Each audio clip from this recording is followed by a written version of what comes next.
Syekh Ibnu, Athaillah As-Sakandari, Al-Hikam pasal 217-219. Anwar supaya masuk dalam hati, 217.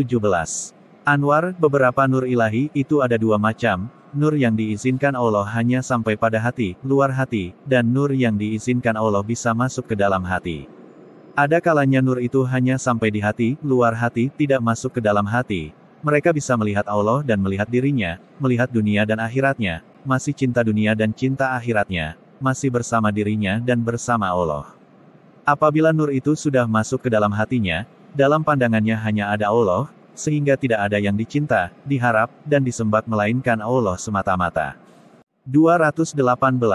Terkadang nur ilahi itu datang kepadamu, tetapi ketika didapati dalam hatimu penuh dengan gambar makhluk, maka ia kembali lagi ke tempat asalnya. Kosongkanlah hatimu dari makhluk, niscaya Allah akan memenuhinya dengan makrifat dan asror ilmu.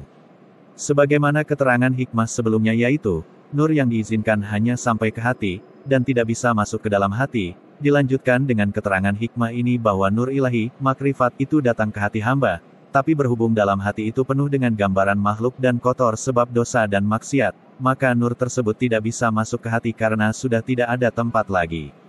Keterangan hikmah ini sudah diterangkan pada hikmah ke-13 terdahulu, yaitu, bagaimana hati bisa terang, sedang gambar-gambar dunia, makhluk masih melekat dalam cermin hati. Maka supaya nur ilahi bisa diizinkan masuk dan menetap ke dalam hati dan ilmu makrifat dan asror bisa bercahaya dalam hati, haruslah mengkosongkan hati dari keduniaan dan segala sesuatu selain Allah, makhluk. Bila cermin hati itu bersih dari kotoran dan gambar-gambar dunia, maka nur cahaya ilahi itu bisa ditangkap oleh cermin itu.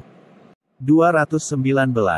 Jangan merasa, menganggap lambat datangnya karunia pemberian Allah, tetapi hendaknya merasakan kelambatan dirimu, hatimu, dalam menghadap kepada Tuhanmu.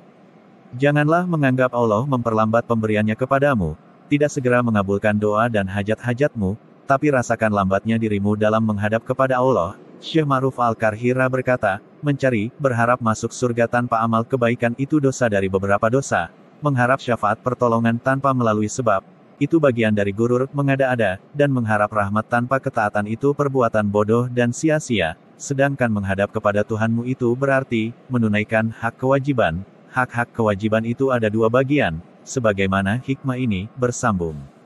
Pasal 220-221.